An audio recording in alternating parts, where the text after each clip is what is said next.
We went through Xanadu Next on stream, and while this game may be on the older side, I definitely enjoy and wanted to talk a little bit about it for our review. This is a very entertaining action RPG, if you don't mind some kind of like the older, grindier aspects of action RPG design.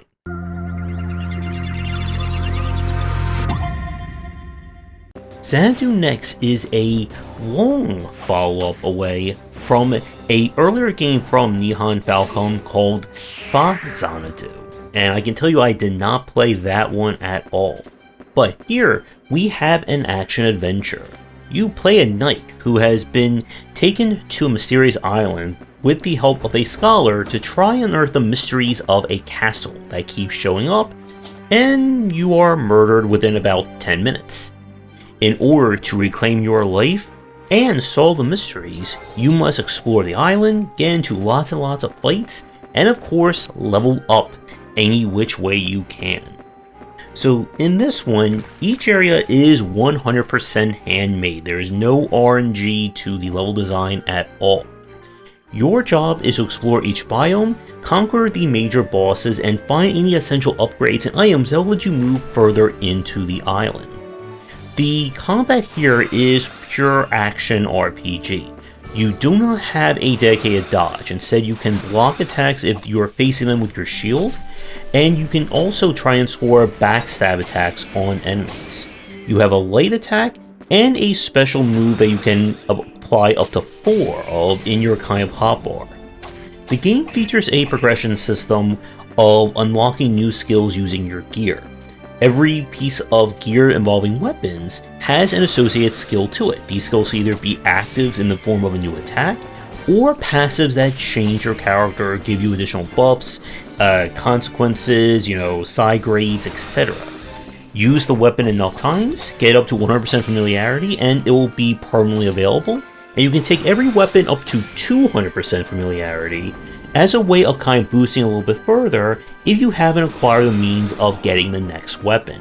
And that is a very big point about Xanadu Next. Progression in this game is very railroaded. As you clear each area and move on to the next one, the shop in town will upgrade the gear selections with more expensive and more powerful gear. And if you want to get all the skills associated to them, you're going to be spending quite a bit of gold to do so. We also need to buy keys, because apparently the entire island is under lock, thanks to magical doors, and the shopkeeper has perhaps the greatest racket of all time going on, as he is the only person who can produce the keys needed to open up the doors. So you'll need to keep buying them in order to make any meaningful progress. The general gameplay here is still very responsive. It feels good to play. It's still kind of like that older, early 2000s style of 3D movement, 3D platforming. You do not have a dedicated jump button. Instead, you're going to do the Zelda style run against an edge, and your character will leap off on their own. There is a decent variety in terms of secrets and upgrades to get, and I hope you like Sokoban style puzzles, as Xanadu Next features quite a number of them in various shapes, sizes, boxes to push, and some that are going to probably take you some time to solve, but there will always be a secret or something special to get for your trouble. You'll get access to different items that will grant you specific abilities or means of moving forward, but you can only equip a set few of them, so this is not a game where you're going to be just equipping every single accessory and power-up available. And you will have to settle on kind of what your build will be as you play. Now, the difficulty of Xanadu Next is a little bit awkward.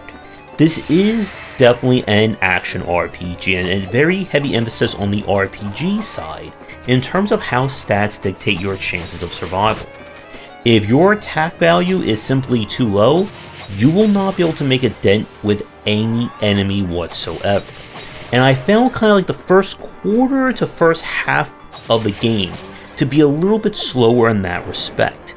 I had to do a bit of grinding for the second boss in order to get my stats high enough that I could actually start doing some good damage. Once I got access to the Berserk passive, which raises your attack by lowering your defense, things got far easier.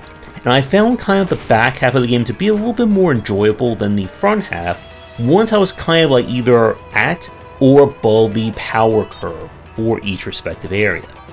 There are numerous secrets to find in this game, as well as a grading system which will unlock different things if you're able to get the highest ones.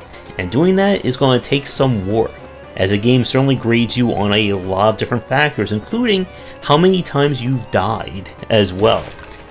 So with Xanadu Next, I do enjoy this one. It's a great example of how a game that feels really solid to play can kind of carry the momentum from beginning to end.